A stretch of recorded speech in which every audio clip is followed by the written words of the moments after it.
मानत हो जाएगी।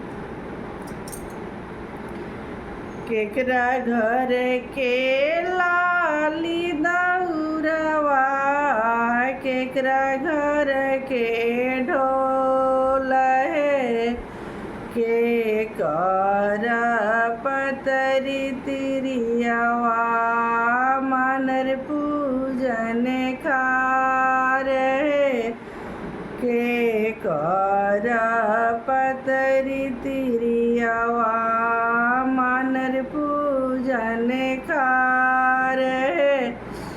चमरा घर के डुमवा घर के लाली दौरवा, चमरा घर के ढोल है, कवन सिंह के पतरी तिरियावा मानर पूजन खार है।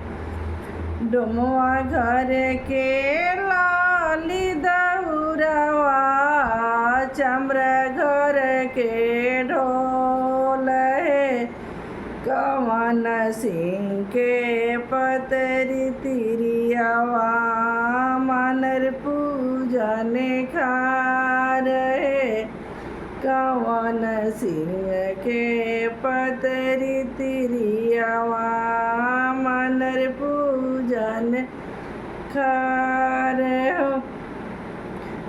बजाव भैया चमारा, बजाव डूगा डूगी, बजाव भैया चमारा, बजाव डूगा डूगी। अरे आज ना बजइबे बजइबे, कहिया लगनिया बीतल जाला, तू बजइबे कहिया लगनिया बीतल जाला, तू बजइबे कहिया। अरे आज ना बजइबे तू बजइबे कहिया, बजाओ भैया जो चमारा बाज।